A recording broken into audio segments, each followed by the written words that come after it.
Hello friends, good afternoon. Today we are going to learn a very important and very useful topic. The name of the topic is kinds of sentences. Do you know we are the human being and we have to express our thoughts, our ideas, our emotions. In language, though there are different kinds of languages, in Marathi, in Hindi, as well as in English. While speaking, while communicating, we have to use different kinds of sentences. मित्रहो, भाषा कोणतीही असू द्या, मग ती मराठी असेल, हिंदी असेल किंवा इंग्रजी असेल, भाषा म्हटलं की आपल्याला बोलावं लागतं. भाषा ही आपल्या जीवनामध्ये व्यक्त होण्याचं एक साधन आहे. इंग्लिशमध्ये आपण त्याला मीडियम असे म्हणतो. Language is the medium of expressing our thought, our ideas, our emotions. मग जीवनामध्ये समाजात वावरत असताना आपल्याला काही गोष्टीची गरज भासत असते. मग ती मागण्यासाठी किंवा देण्यासाठी, आपले दुःख व्यक्त करण्यासाठी किंवा आनंद व्यक्त करण्यासाठी आपल्याला एक्सप्रेस व्हावं लागतं, आपल्याला व्यक्त व्हावं लागतं. मग ती भाषा कोणतीही असू दे. मग भाषा वापरत असताना किंवा बोलत असताना आपल्याला काही सिम्बॉल्सचा वापर करावा लागतो.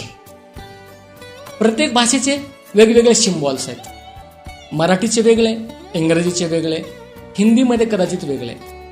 मित्रहो, भाषेमध्ये बोलत असताना किंवा व्यक्त होत असताना आपल्याला काही शब्दांचा वापर करावा लागतो, शब्दसमूहांचा वापर करावा लागतो. आणि वाक्याची निर्मिती होत असताना किंवा वाक्य निर्माण करत असताना आपल्याला शब्द आणि शब्दांचा समूह एकत्रित करून वाक्याची आपण निर्मिती करतो.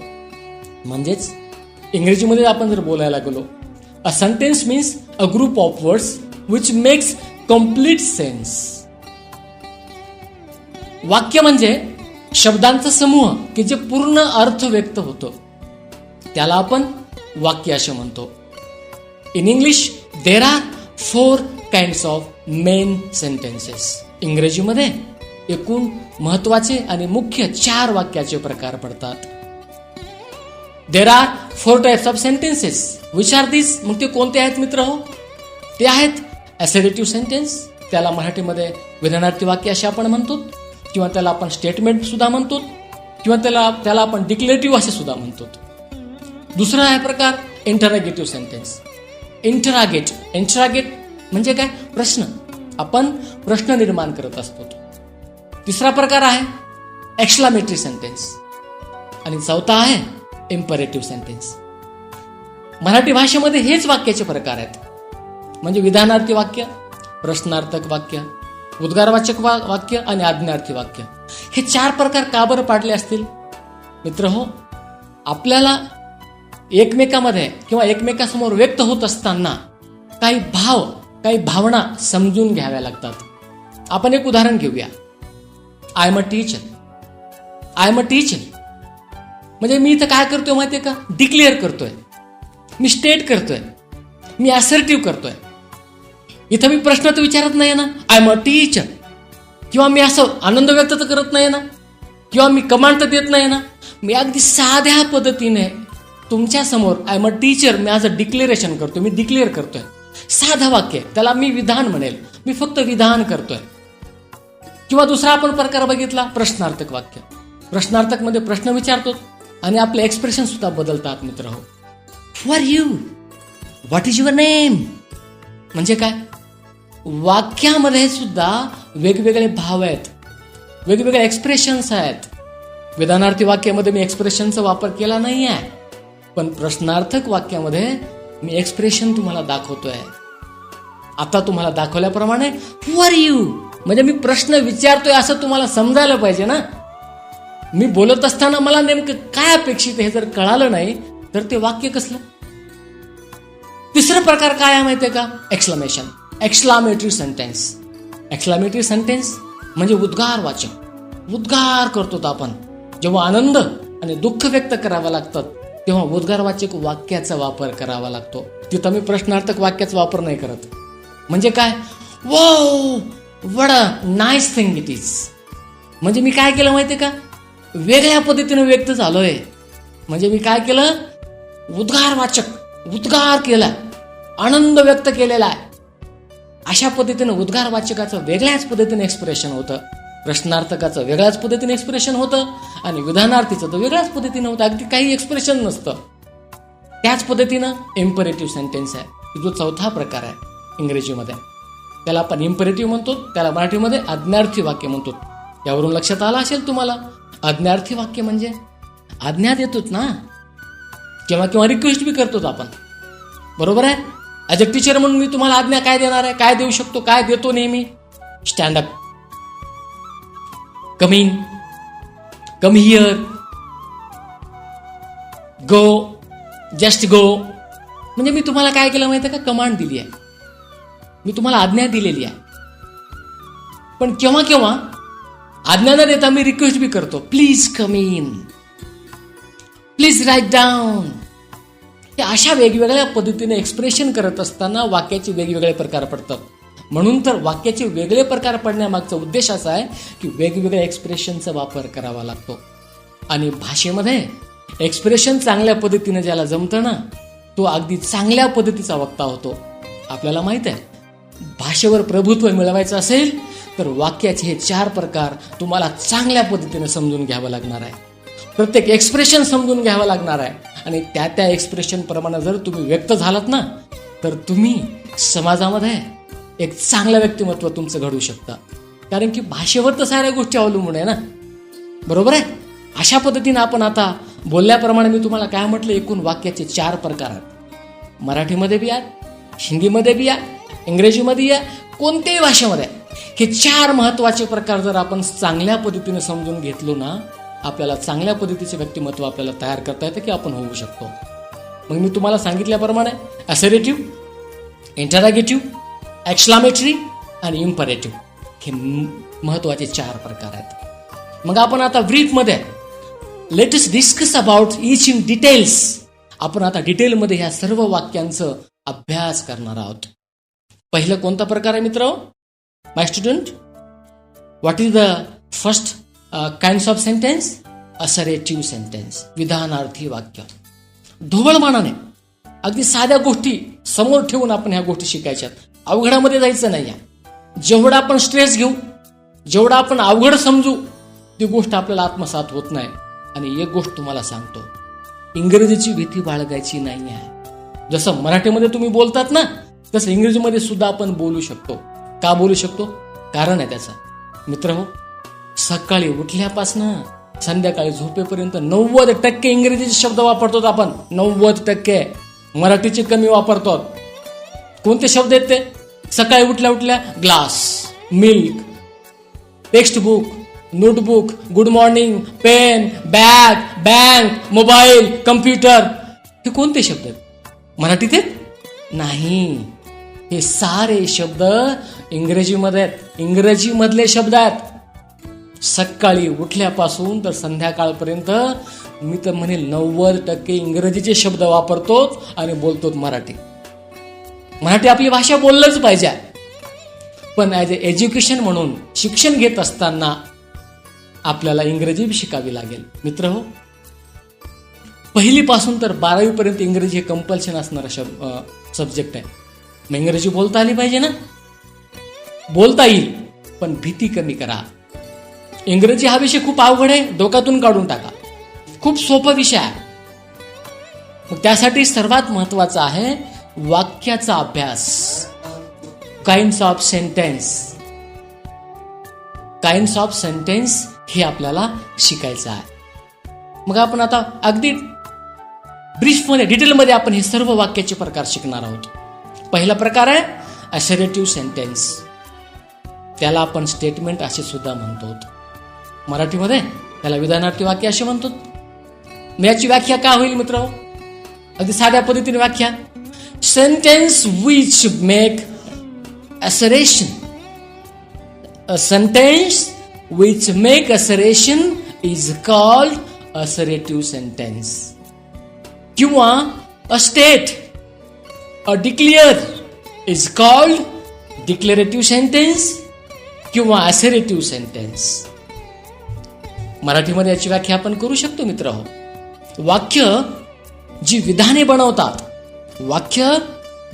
बनवतात त्यांना विधानार्थी वाक्य असे आपण म्हणतो. विधान बनणारे वाक्य आपल्याला माहिती, मी आताच तुम्हाला बोललो, I am a teacher, he is my friend, they are my friends.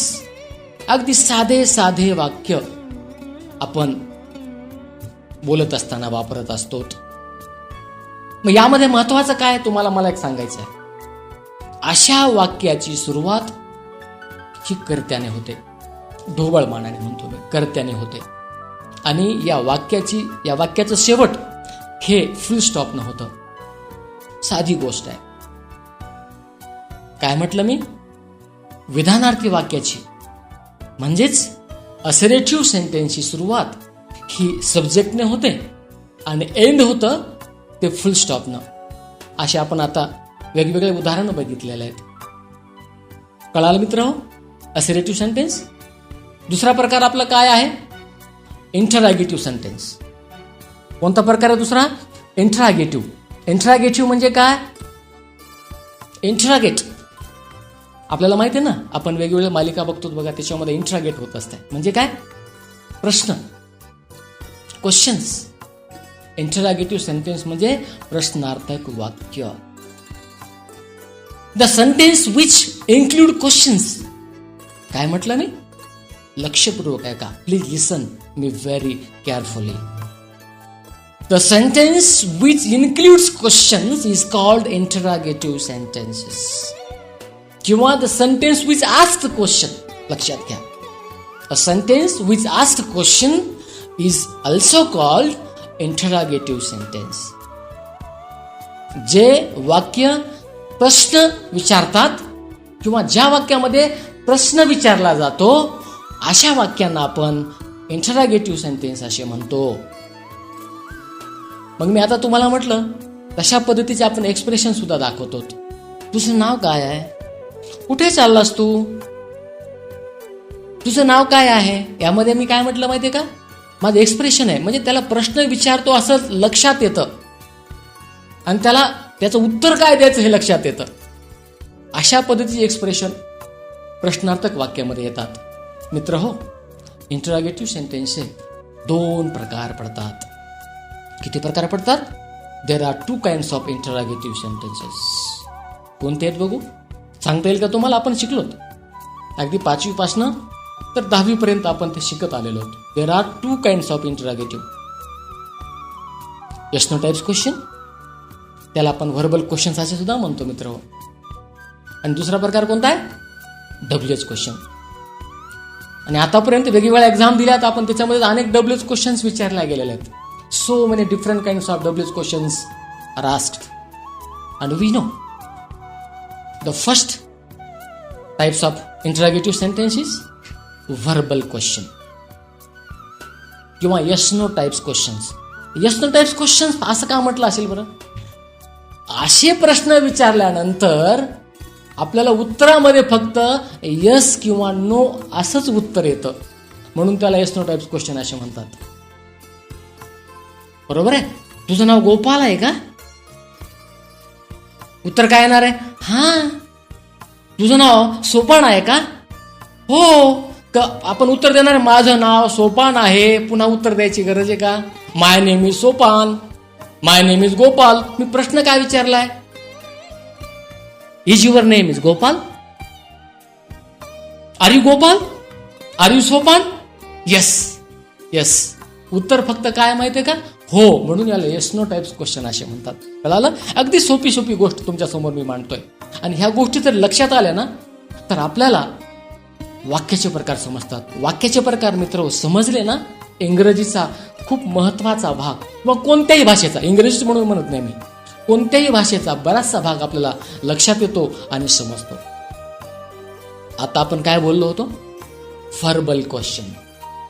Verbal त्या शब्दामध्येच काहीतरी गोष्ट आपल्याला दिसून येते, त्याचा अर्थ दडलेला आहे. व्हर्बल म्हणजे वर्ब्स. बरोबर आहे? To be is verb, to do is verb, to have is verb. Okay. अशा पद्धतीच्या क्रियापदाने सुरुवात होणारे हे काही प्रश्न आहेत, verbal type.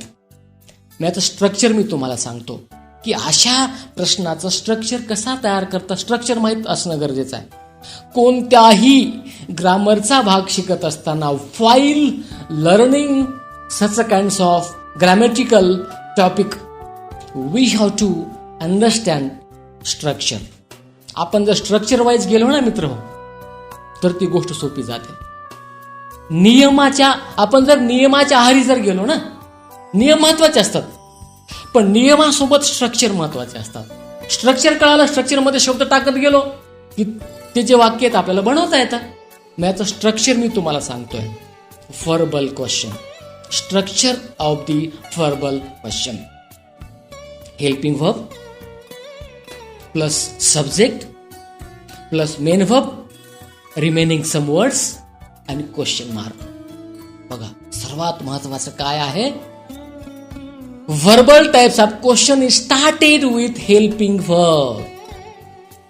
Yes no types क्वेश्चनची सुरुवात किंवा व्हर्बल टाइप्स ऑफ क्वेश्चनची सुरुवात ही कशाने होते, कशाने होते म्हटलं मी तुम्हाला, हेल्पिंग व्हर्ब्स. हेल्पिंग व्हर्ब सर्वांना माहिती आहे ना, टू बीज फॉर्म एम, इज, आर, वाज, वेअर, शाल, विल हे हेल्पिंग व्हर्ब्स आहेत. त्यानंतर टू डू, टू डूचे काही क्रियापदाचे प्रकार आहेत. टू, डज, डीड, बरोबर आहे. त्यानंतर to have, has, had. Some modal auxiliaries also there, can, could, may, might, shall, should.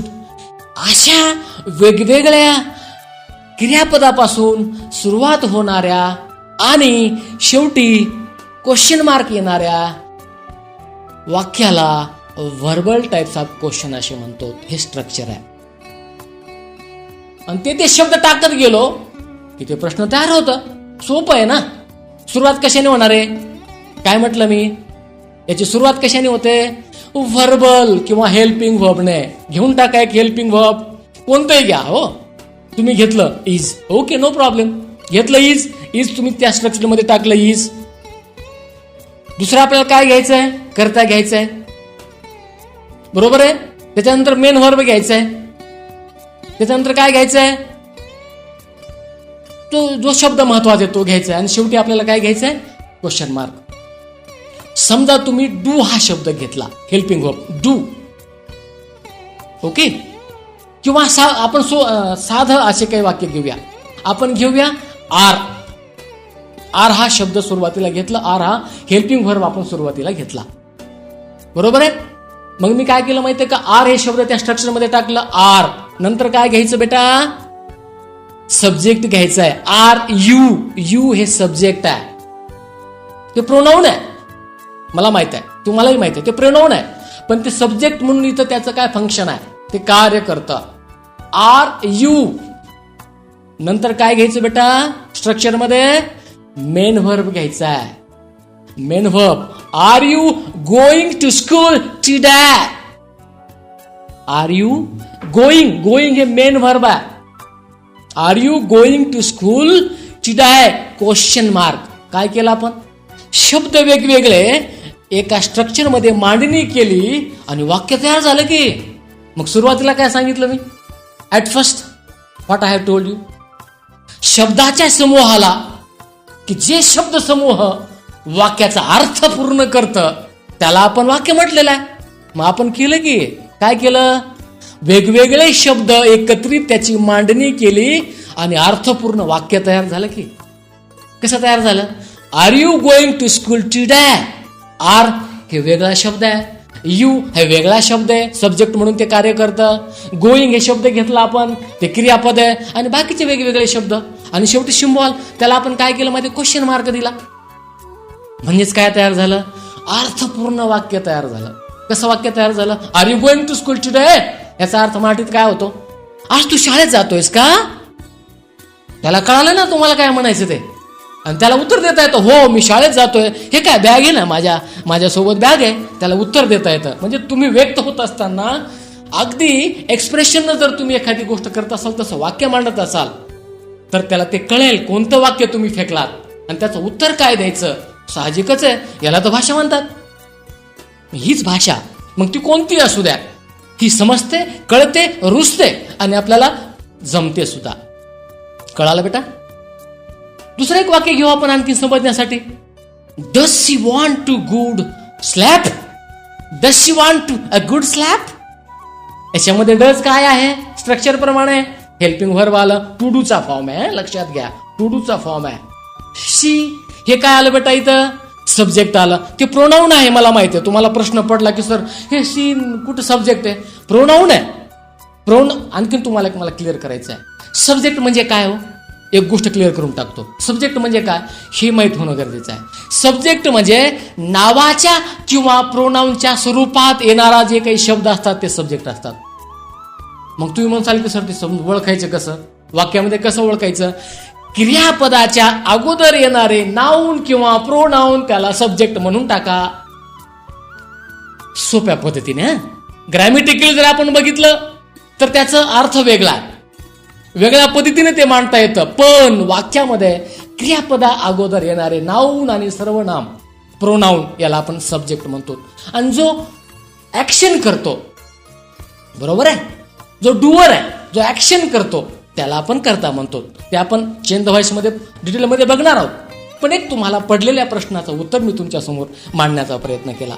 या वाक्यामध्ये आपण काय म्हटलं? Does she want good slap? प्रश्न आहे बरं का.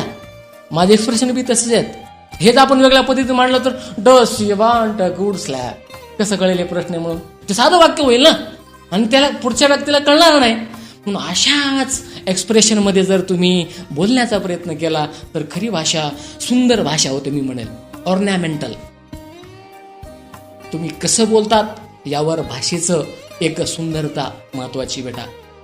ओके, म्हणून दुसरं वाक्य बघू आपण. Are you going to school today? आपण सुरुवातीला घेतल्याप्रमाणे यामध्ये आणखीन एक गोष्ट मला तुम्हाला सांगायची. यामध्ये तुम्हाला काय लक्षात आलं बेटा? यामध्ये दोन महत्वाच्या गोष्टी आहेत.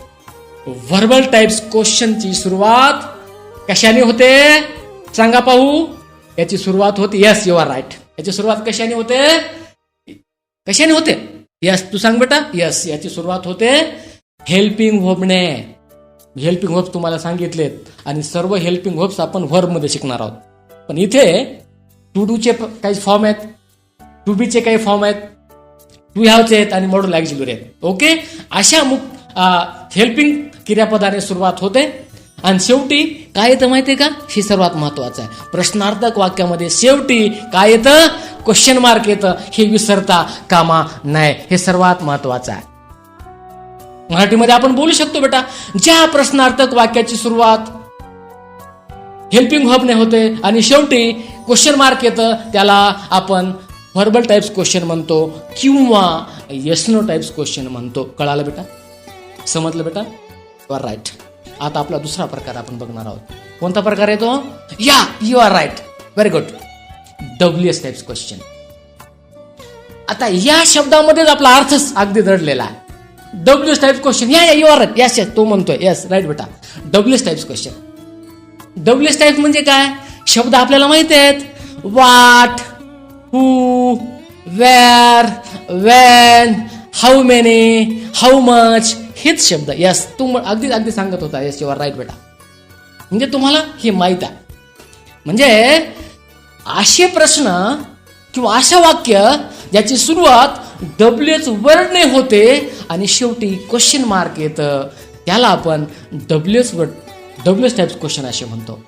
आणि आतापर्यंत आपण लाखो प्रश्नांचं आपण वाचन केलेलं आहे, त्याचं उत्तर बी दिलेलं आहे परीक्षेमध्ये आणि वर्गात विचारलेल्या प्रश्नाचे उत्तर दिलेले आहेत आणि ते तुम्हाला माहित आहे. फक्त महत्वाचं काय आहे? नेहमीप्रमाणे स्ट्रक्चर मध्ये हे ते शब्द टाकले की ती भाषा सोपी जाते, ते वाक्य सोपं जातं, ते ग्रामरचं टॉपिक सोपं जातं समजल्यानंतर. पण मी पुन्हा पुन्हा आणखीन म्हणालोय, नियमावली जर आपल्या समोर आपण वाचत बसलो ना तर हे सोपं नाही हो मित्र. हो, स्ट्रक्चर आणि समजून घेणं नेमकं काय कुठं लागतं हे जर कळालं ना भाषा सोपी जाते आणि ते ग्रामरचं टॉपिक सोपं जातं. बरोबर आहे? आपण एक एक्झाम्पल घेऊया. हु इज युअर आयडियल? आपण नेहमी बोलतो ना माय आयडियल, ही, दॅट, आपण बोलत राहतो. मग प्रश्न काय? हु इज युअर आयडियल? नेहमी आपले सर प्रश्न विचारतात हु इज युअर आयडियल? प्रश्न बघा, who is your ideal? Question mark. म्हणजे मी प्रश्न विचारलाय, हे मी बोलताना तर दाखवलेलंच आहे, पण माझ्या चेहऱ्यावरनं, माझ्या बॉडी लँग्वेजवरनं सुद्धा मी प्रश्न विचारलाय लक्षात येतं. कोणाला विचारलं हे मी लक्षात येतं. हु इज युअर आयडियल? उत्तर काय देणार आहे? येस म्हणणार आहेत होय तुम्ही, नो म्हणणार आहेत होय? नाही, हा प्रकार वेगळा आहे. त्या मागलच्या येसो टाइप्समध्ये फक्त उत्तर द्यायचं होतं, पण याच्यात काय आहे, तुम्हाला एका वाक्यात किंवा काही शब्दामध्ये उत्तर द्यायचे. मित्र, हु इज युअर आयडियल? तुम्ही उत्तर देसाल, तुम्ही तुमच्या वडिलांचं नाव घेसाल. My father is my ideal, my mother is my ideal. म्हणजे तुम्हाला उत्तर देत असताना एका वाक्यात उत्तर द्यायचं आहे. याला तर डब्ल्यूएच क्वेश्चन असे म्हणतात. कळालं बेटा? अशा अनेक प्रश्न तुम्ही तयार करू शकतात. मग त्याचं स्ट्रक्चर बघू आपण आता. स्ट्रक्चरमध्ये तुम्हाला काही वाक्य टाकायचे. मग काय स्ट्रक्चर असेल बरं? कोण सांगेल मला? प्रयत्न करा बरं. यस यस यस, एकेकाने सांगा. Very nice. Everyone should try to do. Very nice. WH word. Okay, काय म्हटलं बेटा? WH word. डब्ल्यूएच वर्ड खूप आहेत बरं का. व्हॉट आहे, हू आहे, व्हेन आहे, वेअर आहे, हाऊ मच आहे, हाऊ मेनी आहे. हे कोणतं एक टाका ना, बरोबर आहे. WH word. त्याच्यानंतर बेटा हेल्पिंग वर्ड. लक्षात घ्या दोन्ही मधला फरक. येस नो टाइप्स मधला फरक आणि डब्ल्यूएच टाइप्स मधला फरक. फरक लक्षात आला ना, त्याच्यातलं डिफरंट लक्षात आला ना, की आपल्याला ते समजतं, कळतं. डब्ल्यूएच वर्ड आणि त्याच्यानंतर हेल्पिंग वर्ब आलाय बेटा. आणि येस नो टाइप्स मध्ये काय आलं होतं? कोण सांगतं? हा, या सुरुवातीलाच हेल्पिंग वर्ब आलतं. हा तर फरक आहे. इथं काय आलं? डब्ल्यूएच वर्ड आलं, हेल्पिंग वर्ब आलं, त्याच्यानंतर सब्जेक्ट आला, त्याच्यानंतर बाकीचे शब्द आले, त्याच्यानंतर क्वेश्चन मार्क. स्ट्रक्चर काय आहे? फिट करून घ्या. WH word plus helping verb plus adjunct plus question mark, WH question. त्याच्यात फक्त आपण वाक्य तयार करत जाणार आहोत. शब्द टाकत गेले की वाक्य तयार होतं, डब्ल्यूएच टाइप्स क्वेश्चन तयार होतं. मग आपण आता एक वाक्य तयार केलं होतं. Who is your ideal? What is your name? How many brothers do you have? तुला किती भाऊ आहेत? तुझं नाव काय आहे? आणि मी ते शब्द त्याच्यात टाकत गेलो. तुम्ही बी ते प्रयत्न करा, तुम्हाला लक्षात येईल. ओके, कळालं बेटा? आता आपण बघूया इम्परेटिव्ह सेंटेन्स, आज्ञार्थी वाक्य. इथे बी अर्थ आपल्याला अगदी सहजतेने लक्षात येणारे, आज्ञा देणारे वाक्य, रिक्वेस्ट करणारे वाक्य. याची व्याख्या बघा. The sentence which express command, request is called imperative sentence. काय म्हटलं मी? Express, command, request. मी तुम्हाला बोलतो shut up, don't waste your time, remote.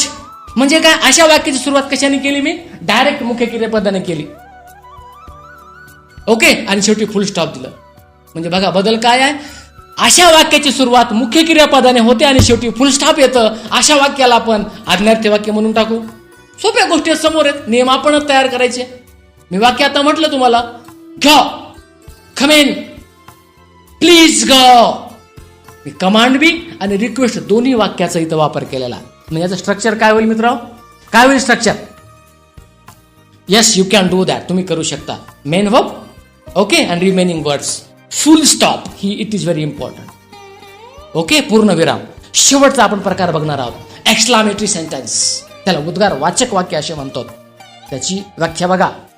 A sentence which express a strong feeling of speaker and writer is called an exclamatory sentence. Strong feeling